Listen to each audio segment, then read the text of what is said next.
I've always wanted to stand here and wear this outfit. I think especially if you grow up in London, you learn to love the Tube. Later on, you start to hate it. It's overcrowded and overheated, it's smelly and sweaty. But to this day, I love the idea of the Underground. You descend into this other world with its own mysteries and maps and mythologies. So join us now on an arena special where we travel back in time through the sometimes furred up arteries of our capital city. Hold on tight. We're going underground.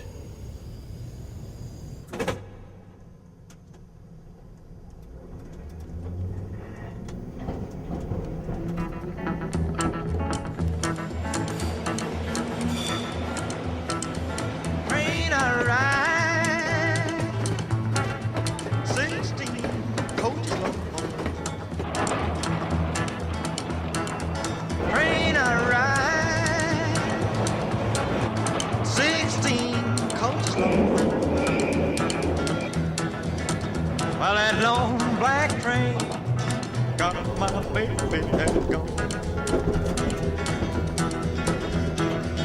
Train, coming round, baby. Train, coming round, baby.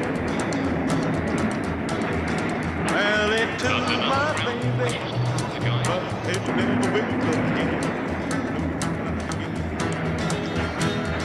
Train, coming down the line.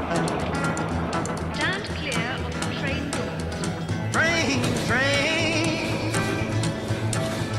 coming down the line.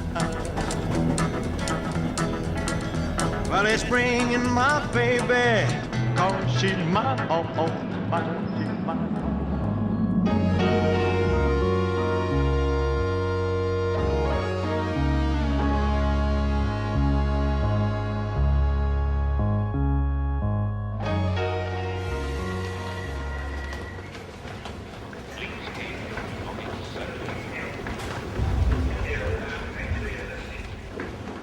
This look familiar, does it? It's what 3 million Londoners do every day in an attempt to get from A to B. Bet you've never seen this view before. You're looking down the veins and arteries of London. And us drivers have been looking into this here black hole for an awful long time. Ever wondered how long all this has been going on? Shall I tell you? Well, let's begin at the beginning. Here we go.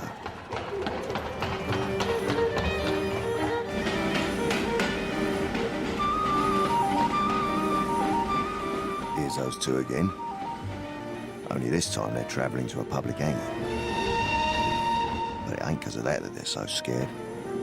It's because they're travelling on the first underground railway in the world. That's right, you heard me. This story starts in a Victorian London of slums and gaslight, with a tube that could choke you and deafen you before you got to your destination. Mind you, the first tube was only 10 feet deep, and we were going to have to go a lot deeper than that. 200 feet under, to be precise. These two didn't have the first idea what was about to hit them.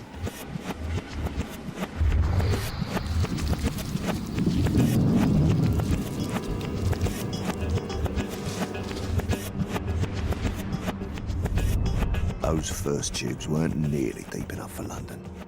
We had too many buildings and sewers and gas pipes in the way.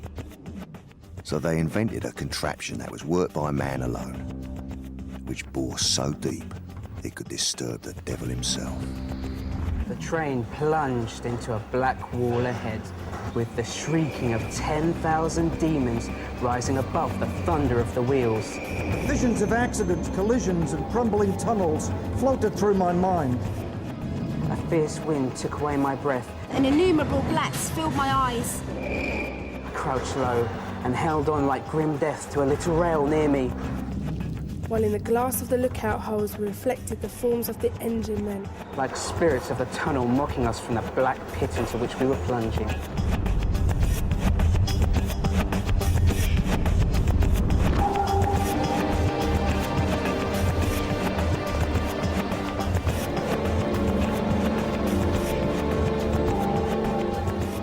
When I first came to London, I remember thinking to myself, what a strange place this tube is.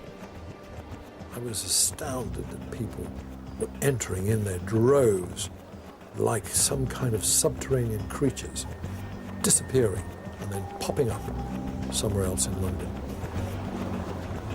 You've got to be crazy to come down here.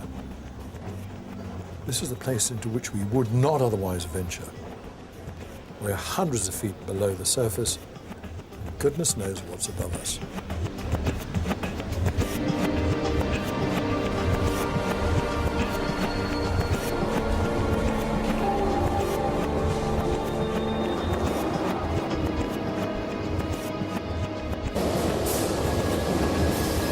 Would customers please use the full length of the platform?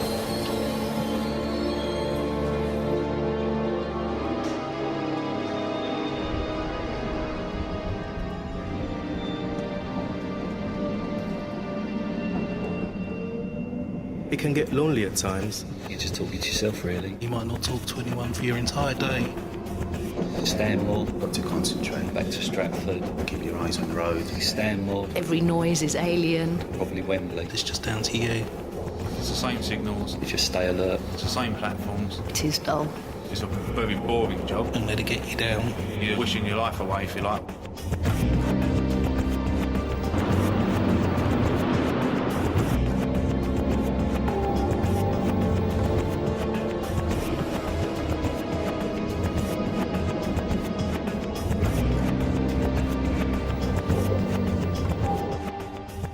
Something about the Brits all squashed together in the same space.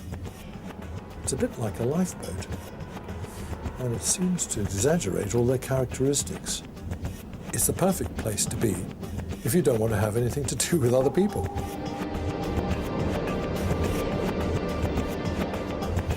Down here, everybody is rubbing up and invading everybody else's space. We don't really have a way of dealing with the situation, so we behave as though we're not really there and other people aren't really around us.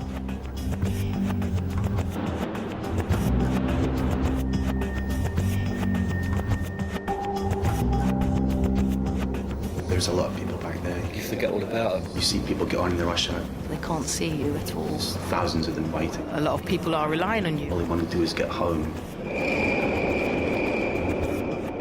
One of the things we see people doing is creating distractions for themselves to cut out all the kind of stimulation from people around.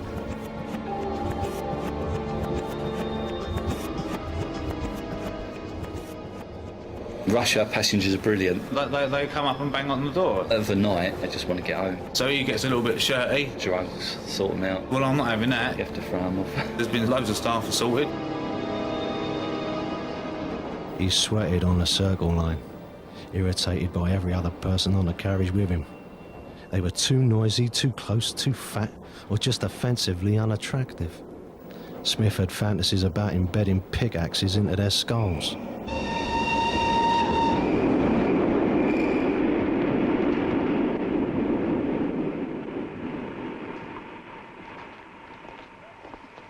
This is where the young man's body lay.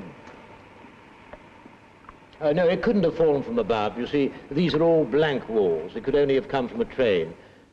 Aha. What is it, Holmes? Points. The point and a curve, too. Points and a curve. Is there a great number of points on this section of the line? Very few, sir. What is it, Mr. Holmes? You got a clue? An indication.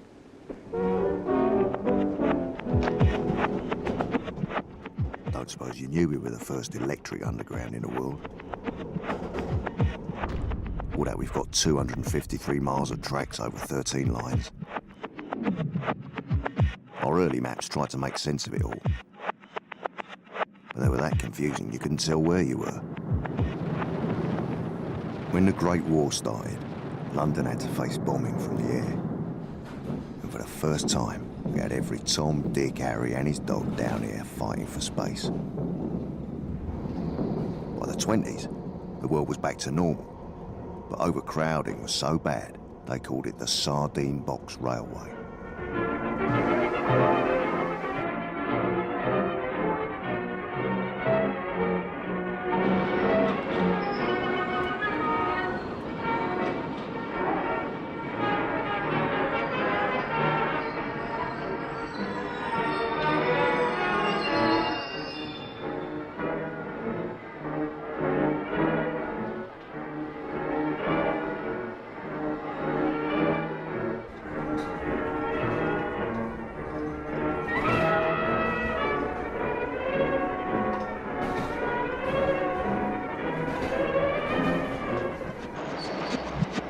And it all happens in such orderly quiet.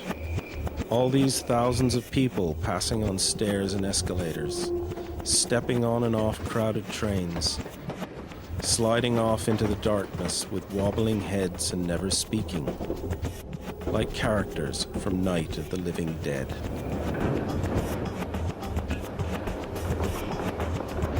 A lot of the time, people down here are behaving en masse.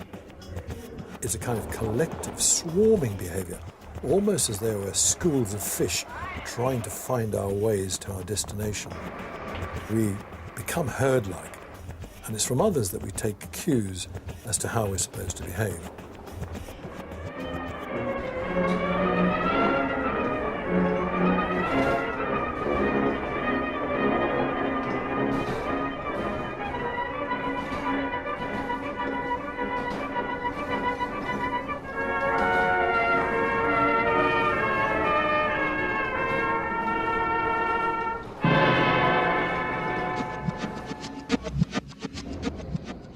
Yep. Suffocation had got to breaking point, all right. And London needed to breathe.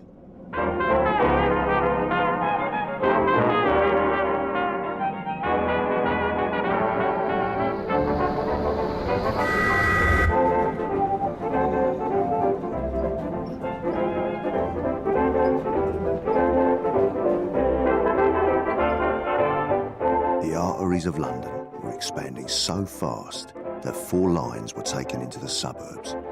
Northern, Central, Bakerloo and Piccadilly.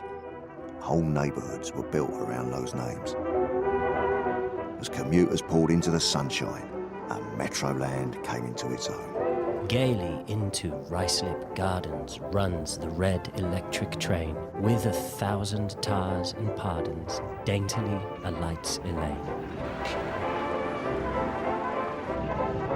Out in the suburbs, they were building stations and houses and stations and houses. Working people had never had it so good. We started to flourish. And from a place of nightmares, the Tube became a place of dreams. Looking at you, while troubles are fleeing, I'm admiring the view. 'Cause it's you I'm seeing and the sweet honeydew of well-being settled upon me. What is this life that shines when you enter like a star in the night? And what's to prevent her from destroying my sight if you center all of it on me? Looking at you. Our grim old Tube was proud of itself for once as the whole world admired our glamour. I hear poets telling of lovely Helen of Troy, darling. This was our golden time, when the powers that be cared about transport, and our boss cared about how we looked, and told other glamorous buggers to make us look even better. And then we got this map from some clever bloke called Harry, and it was copied all over the world.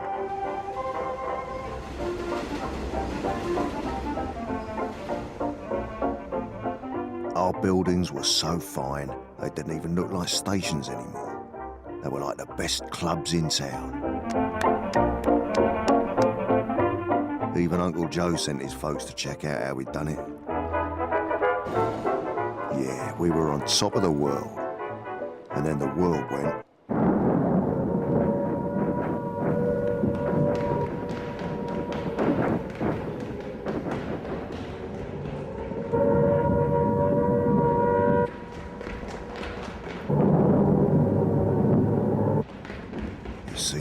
natural thing to come down here when we was caught out by Jerry's bombing. Whole neighbourhoods were doing it. But the powers that be had other ideas.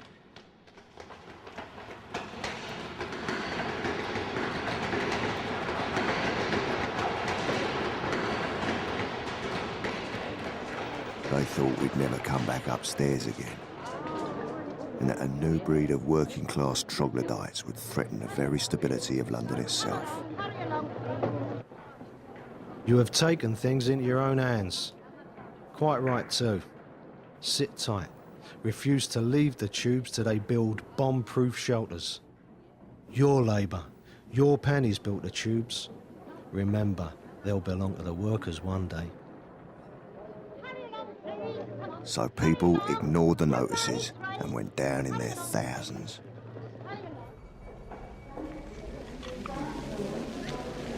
Well, it's from the shelters that you're going to hear first, and you're down on the platform. The platforms themselves are absolutely crowded as though it was a cup final, but it isn't a cup final because these people are taking shelter. Tell me, how long have you been down here? I've been coming down here for about 7 weeks. And you sleep comfortable? Definitely, I'm ever so comfortable. You pick the same place every night? Every night, yes. We were strangers when we first met, but now we're in our corner, just one big happy family.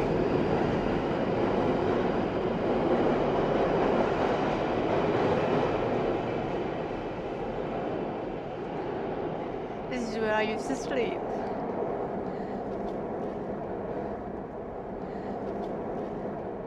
Exactly the same. The train was coming this way. Unbelievable. Still the same. We were all lined up together here, absolutely close together, and you just had a coat as a pillow, and you just had perhaps a blanket or a coat to cover you to keep you warm, but it wasn't cold down here. I remember the train being there, and then people would get out and they'd have to step over us to get upstairs. And it gradually got quieter and quieter, and you'd hear the odd cough. And then it would all be very, very quiet, and you'd go to sleep. And then it would be about 6 o'clock in the morning, the first train would come through, and then you'd go upstairs. But I just can't believe that, you know, it still looks as dingy over there as it did. It really does. I feel as if I want to sit down because I feel so good. And it feels really, I want to be here because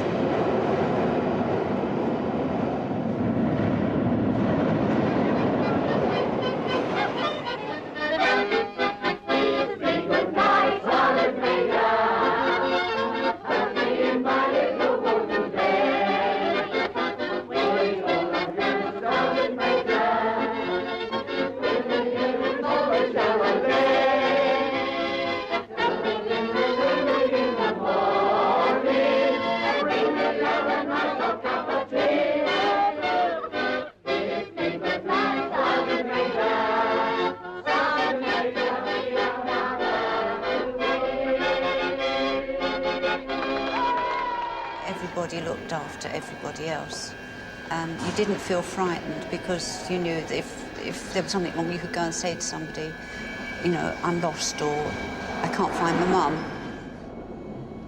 I can still feel myself laying on the platform listening to the train go out, and I've gone back such a long, long way, but I can feel it as if it was just now, as if it was happening right now.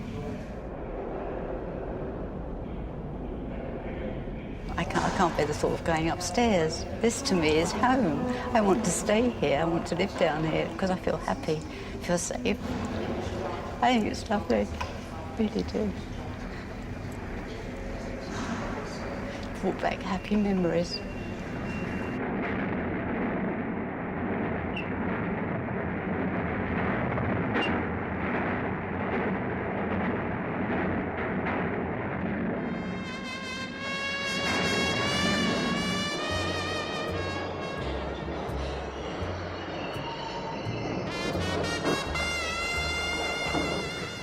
After that war, you'd have thought everything would get back to normal. country to rebuild, there was a lot less money to keep the tube in order. Bombed out stock wasn't replaced. New works were stopped completely. We were a bit lost, really. Upstairs, there were pea soupers, the coronation, and the Festival of Britain.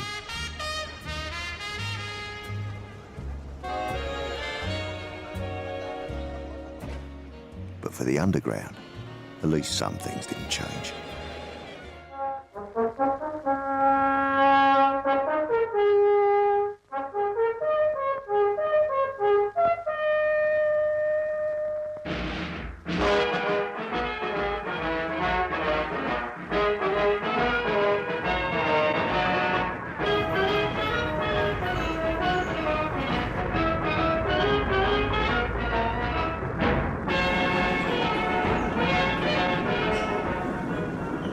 Conveyor belt.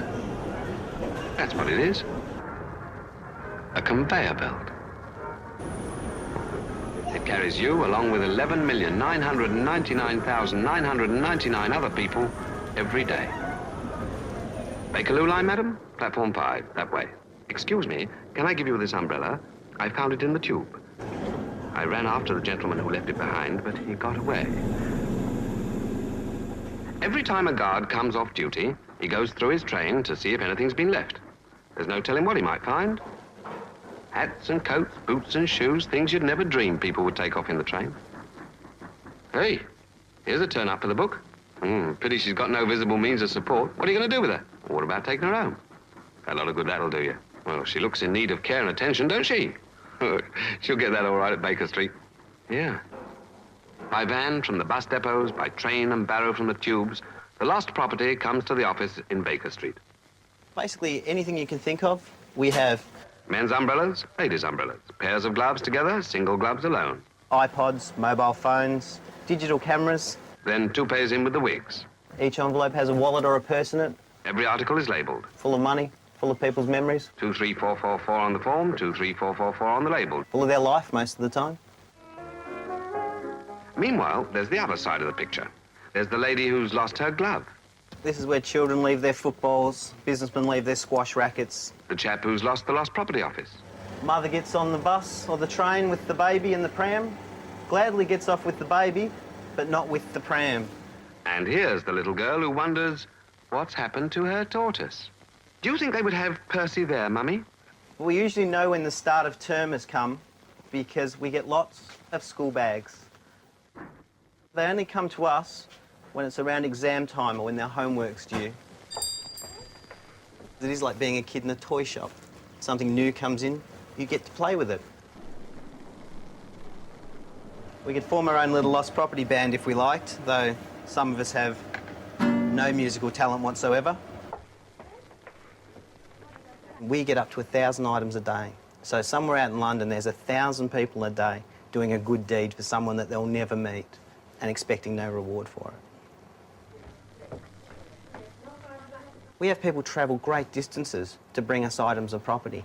They'll find a pair of glasses on the tube and they'll come in 10, 15 miles, an hour journey here, an hour journey home, just to drop it off in our office because they know that the person who's lost those glasses needs them.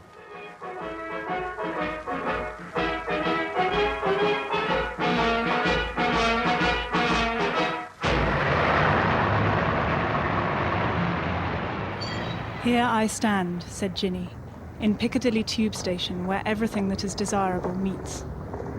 I stand under the pavement in the heart of London as innumerable wheels rush and feet press just over my head.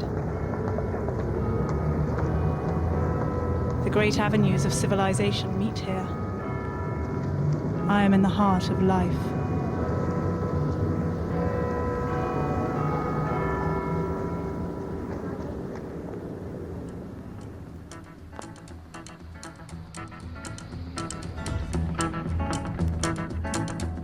Just think of the strangest things when you're down there. You're driving along and you think an atom bomb could have gone off upstairs and you wouldn't know about it. I think about life when I'm driving. I keep it as my therapy time. I think about my family. Organising my holidays, my guitar that I love so much. What am I going to wear when I go out? Writing shopping lists. Your mind does wander. Oops, there's a signal ahead.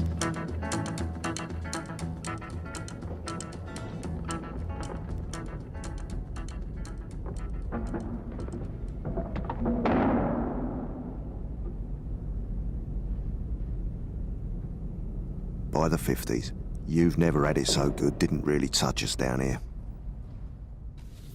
People started to use the tube less, Morning, Flo. Morning, Inspector. especially as half of them had cars. How about that honeymoon trip in outer space then? Another time, Mabel. And then there was the goggle box. If you got that much entertainment at home, why travel anywhere?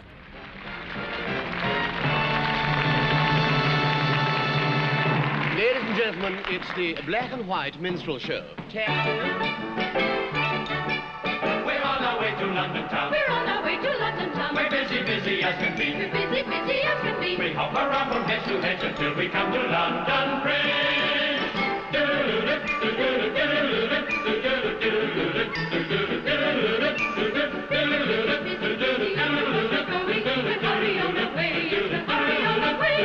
All the way to London town, London town, London town. All the way to London town, my fair lady. All the way to London town. Back then, there was plenty of good jobs in the underground. But we couldn't get enough people to do them. So we started getting them from overseas.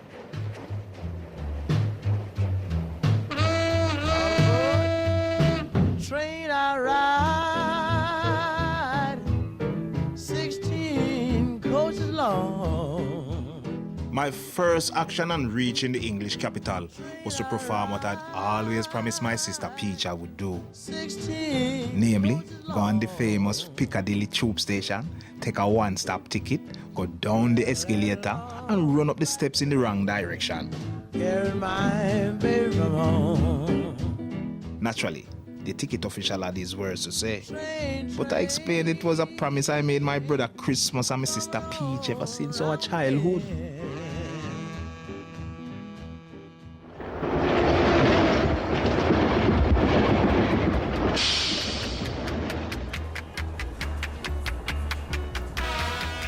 Those newcomers brought a bit of life to the tired old tube. In fact, London was about to come alive after a long, hard thaw. And things were going to loosen up a little. I took the subway downtown one day just to find me some Chinese food. And as I sat down and looked up, what did I see? There was this little girl who sure looking good. She said, "Mister, won't you get up and let me sit down? Can't you see I've been working all day? My back is aching and my feet are beat, and I'm afraid I'm gonna need your seat." I said, "Listen." This is a voyeurist's paradise. It's a wonderful place to observe other people, often without them actually knowing what you're up to.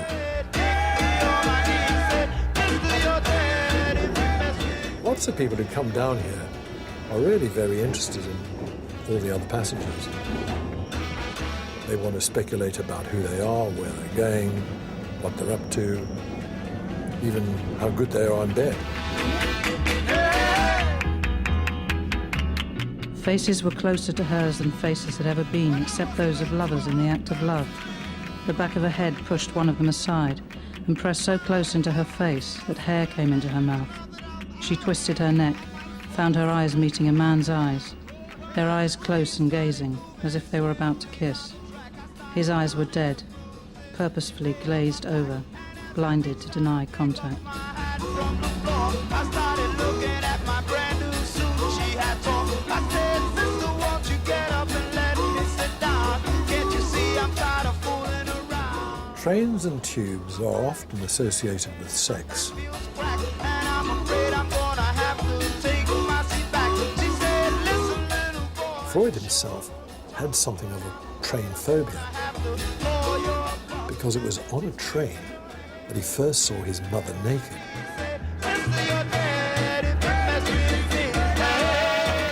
That's probably why he never had a decent thing to say about trains at all.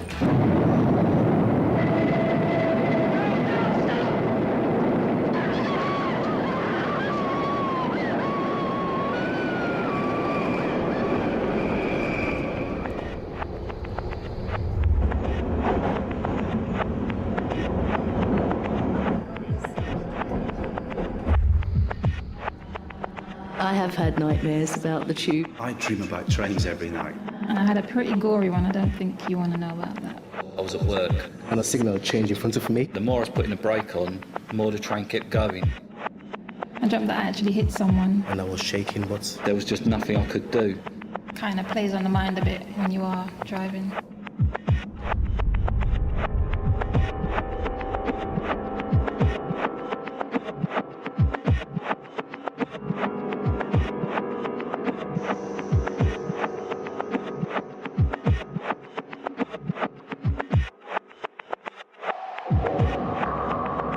The trains on the Victoria line are automatic, worked by one man.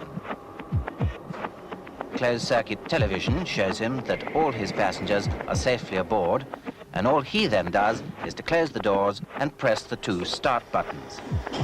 The train from then on is started, controlled, accelerated and braked safely until it stops at the next station, all by electronic commands received from the track. The operator is always there, of course, and in an improbable emergency, he would take over from the automatic working and drive the train himself.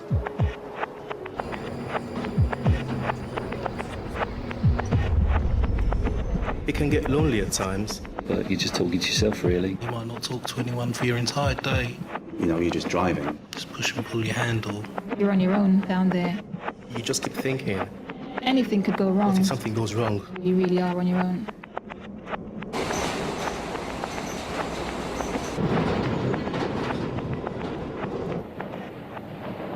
The date, February the 28th, 1975. The time, 8:47 a.m. The place, an approach tunnel to Moorgate Station. A rush-hour train carrying over 300 people is on the last leg of its 9-minute journey from Drayton Park. The train has made the trip 4 times already that morning, and each time it has done so quite uneventfully. However, this time something goes wrong. Suddenly, and for no apparent reason, it picks up speed. Over points it should cross at 15 miles an hour, it travels at 30. And by the time it enters the station, it's gained even more speed. Seconds later, it's all over. How does it feel running around, round, round? How does it feel watching from upside down? 'Cause many years from now there will be new sensations and new temptations. How does it feel? How does it feel? Driving can be a lonely job at the best of times, but surely not this lonely. The driver of this train had only been in the job 3 months before this happened. There were 43 dead, and in one of them. How would you put this tragedy today in perspective? Have you had anything like it before? It's probably the worst accident on London's Underground's history.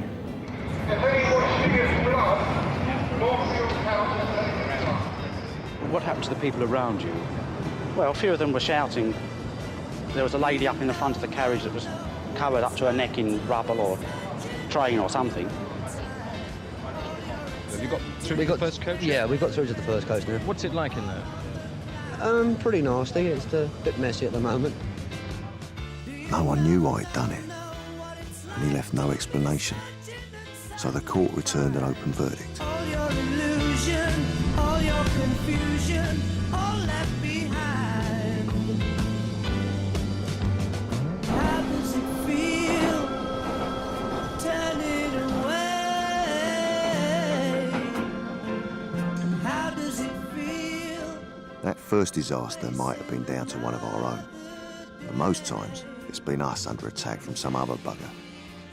Just a year after Moorgate, a driver died saving his train from something terrible.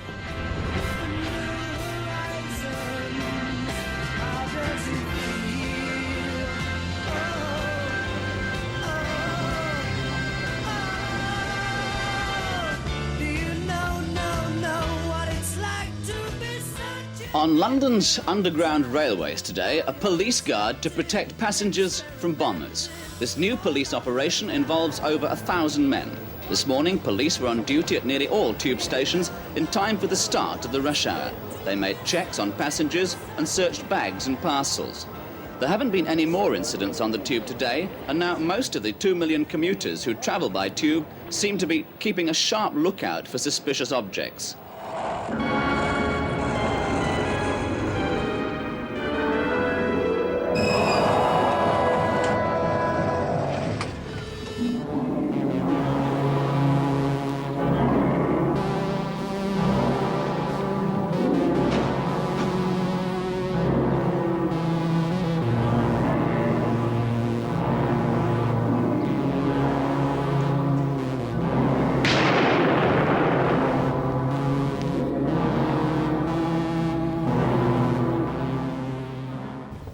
I'd find myself blowing up a tube station. You're wrong, Doctor. I can have a job explaining this to London Transport. Oh, don't worry, Brigadier. I'm never wrong. If we don't get down there won't be London Transport to explain to.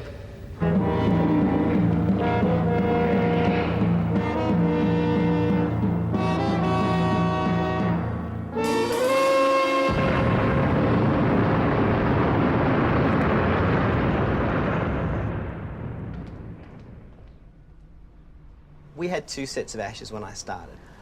One I've got back to the owner, and I'm very pleased, but sadly, these ones, I've tried everything to get these ashes back. On the container here is the word Luton, so we've talked to Luton Crematorium, we've talked to Stevenage, we've tried births and deaths, we've tried Ancestry.co. I mean, we have a name, it's W. Mail, and we have a date as well, which is the 5th of October, 1998. We're coming up to the 9th year anniversary, so I'm hoping, against all hope, that somebody will come in and collect them. But if we get to the 10-year anniversary, I'm going to stroll down to a church somewhere, have a word to the vicar, and we're going to scatter them. We're going to take lots of photos, so if the owner ever comes in, I can show them where they are. It gives me a little warm glow. At Christmases, I wander down here and, yeah, just do the crazy thing of wishing them a Merry Christmas. I think about who Mr. or Mrs. Mail was, which is a real difficulty, not knowing who was a man or a woman. But I wonder how you end up here. What circumstances has brought it that the person who was carrying your urn home from the funeral managed to leave it on the transport system? That's the person I really think about. And I really hope that one day they will get in touch with me, because I'd love to fill in the gaps of that story, just for my own peace of mind, and to let them know that they've had a safe place here with me.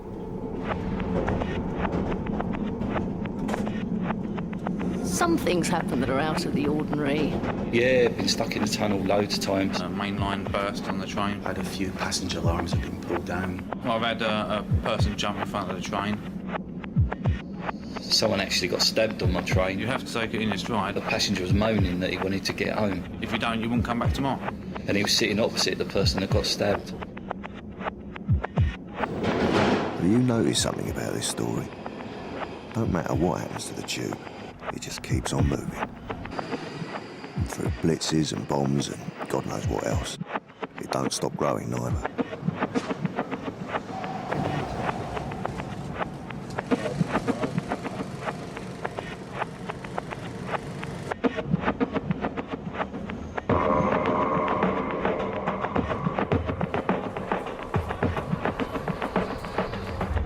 But don't let me make you think it was all crowns and glory in high places. There was a storm brewing up in County Hall that was about to blow the lid off the roof.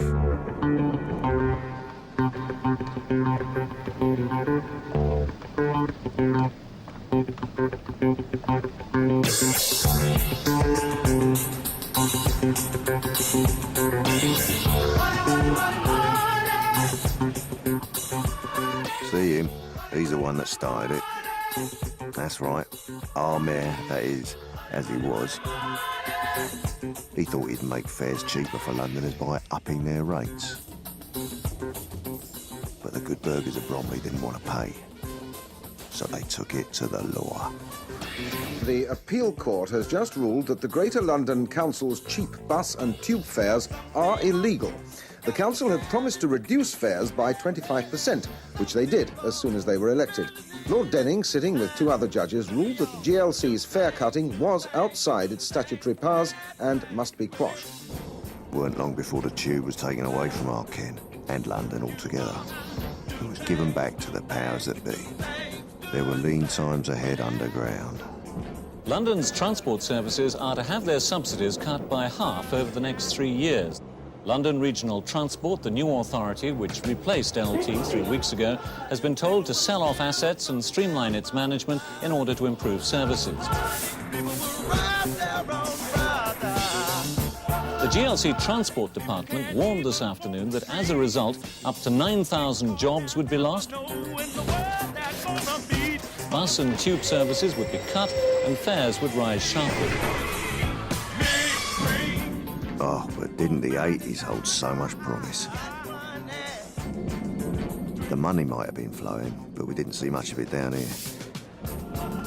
The stock was old. The signals were failing. The cleaning staff were dwindling by the minute. And health and safety was coming into its own. So, London Transport have just announced a permanent and total ban on smoking on all trains on the London Underground. The emergency services were at London's busiest tube station within minutes of the alarm. About 1,000 people were on the platforms and on board trains halted by the fire. November 22nd, 1984, Leicester Square. Escalator fire caused by cigarette. Green Park. May 31st, Escalator 1985. December 23rd, 1985. Holborn. Escalator fire caused Escalator by fire caused by cigarette. Escalator fire caused by cigarette. What I think you don't get a feel of is the intense heat. The intense heat in a limited space.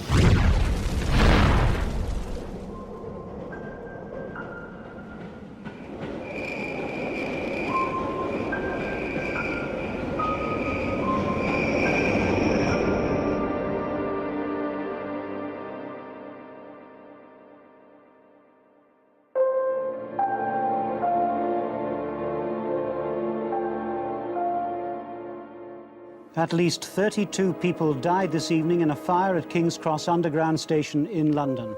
At least 50 more are in hospital suffering from burns and smoke inhalation. 2 of them are in a critical condition. Most were trapped in the labyrinth of smoke-filled tunnels when the fire broke out just after 7:30 this evening, in a machine room underneath a wooden escalator that was due to be replaced. King's Cross is our busiest station. And all those people aged from 7 to 65 years old would have lived if they'd gone back down instead of reaching for the air. Those running tracks should have been cleaned and lubricated properly. They were not. There was an accumulation of grease and detritus, dust, fibre, and debris on the escalator tracks, which constituted a seedbed for a fire. And it was into that bed that the match went. Order, order, order! There have been cuts in the staff deployed on maintaining the escalators, and that further cuts are proposed.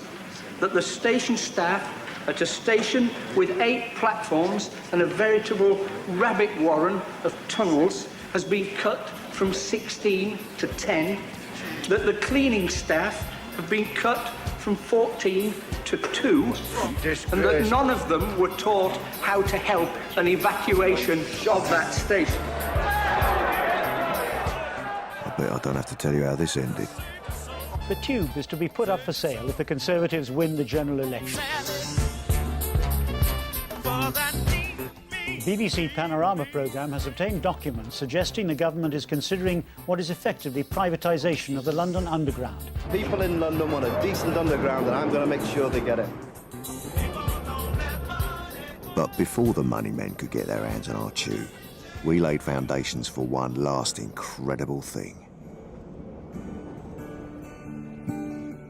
Our Jubilee extension was the envy of the world and a fitting tribute to an hell of a century. When you look down upon me, Jesus, you gotta help me make a stand. You just gotta see me through another day. My body's aching, my time is at hand. I won't make it any other way. I've seen fire and I've seen rain. I've seen sunny days I thought would never end. Seen lonely times when I could not find a friend. But I always thought that I'd see you again. Yes, I always thought that I'd see you just one more time again.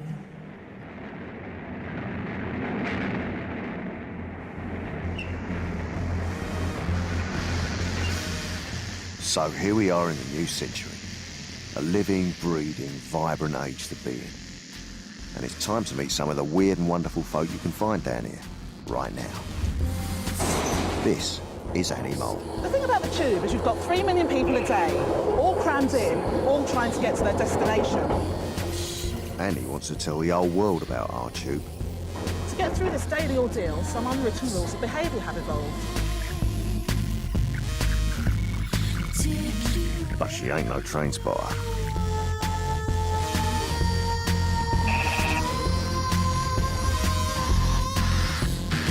Don't look at anyone. And for God's sake, don't smile at anyone. They'll think you're a pervert. In fact, try not to touch anyone, even though you're squashed up against them all the time.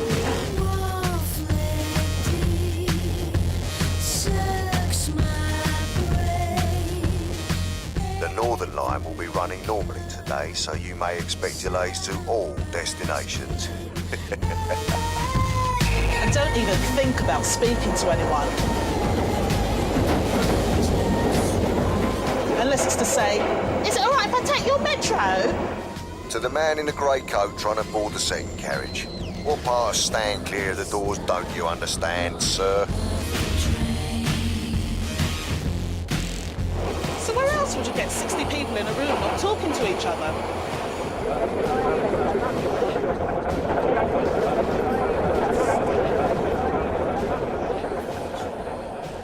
So many people have adopted a kind of tube face. They're wearing a kind of mask which separates them from everybody else. But inside their heads, there's this rich monologue. That's where all the action's taking place. I do tend to wear my iPod so I don't have to talk to people. If we were animals, there would be a law against herding people in these conditions. Long journeys, hot journeys, uncomfortable journeys. Always waiting for something and never know what to expect every day. This train will be terminating at King's Cross. The next train will be arriving from another dimension. Of course, it's different when you're stuck in a tunnel. Horror, absolute hell. Dirty, hot, slow. Tremendously unpredictable. Mess, noise. Packed. I love the tube. Or as when an underground train in the tube stops too long between stations and the conversation rises and slowly fades into silence. And you see behind every face the mental emptiness deepen, leaving only the growing terror of nothing to think about.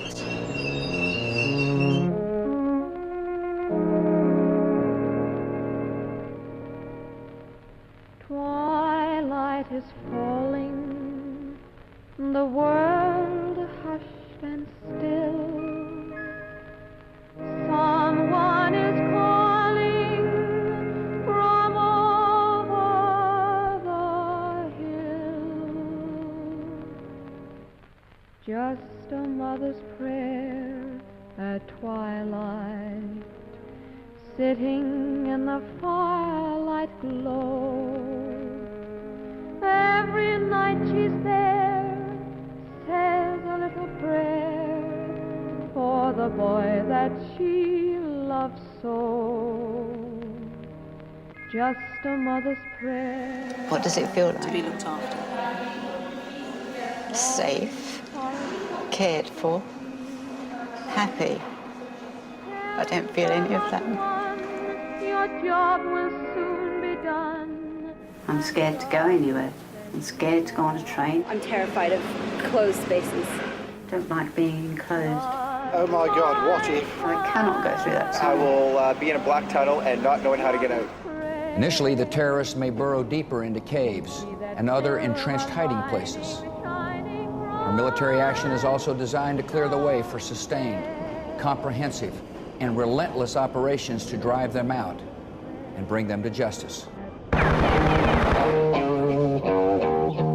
Tonight, British servicemen and women are engaged from air, land and sea. Their mission? To remove Saddam Hussein from power and disarm Iraq of its weapons of mass destruction.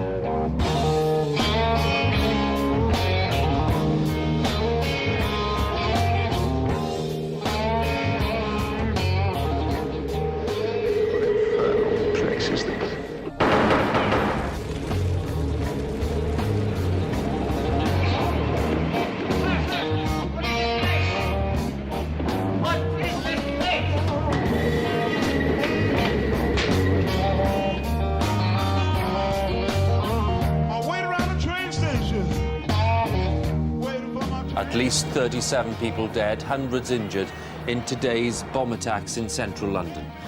Terrorists hit the transport network at the height of the morning rush hour. How did we get to this place? From a place of nightmares to a place of dreams, and then right back round again.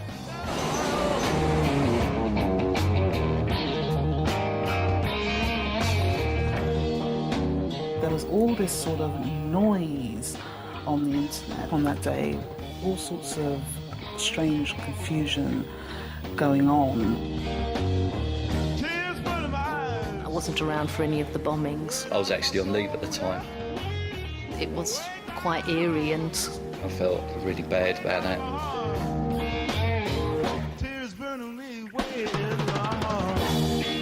I was getting texts from people who were standing outside stations crying with terrible fear of what was going on.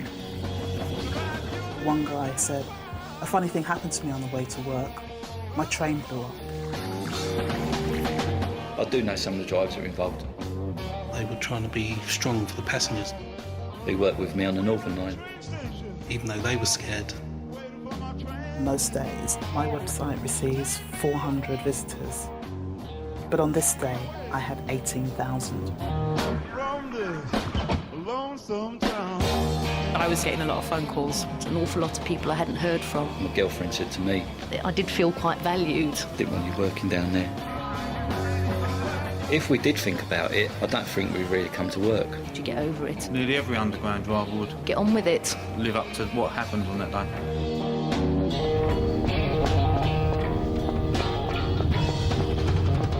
The normal commute became the nightmare journey, the way to try to get back. Armed police have shot a man dead at Stockwell Underground Station in South London. Witnesses say the man was chased onto a tube train by plainclothes officers and then shot at close range in front of dozens of terrified passengers.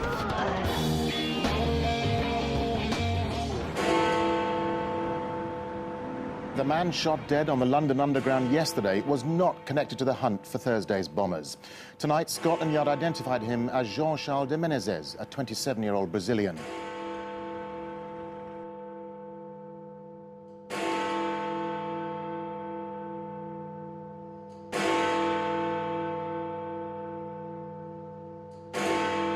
Who would have thought that the world would stand still for its oldest underground? Or that people in different time zones would honour the dead of that dreadful month? But they did.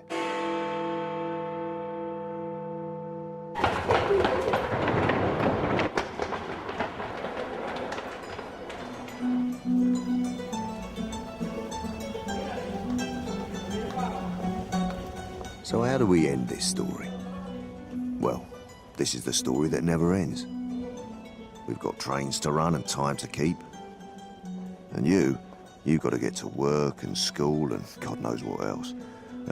Spite of its flaws, the tube does do that for you. Year in, year out, no matter what.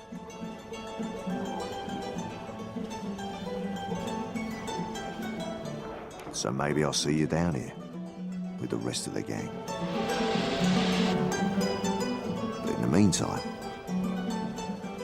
mind how you go. Cheerio.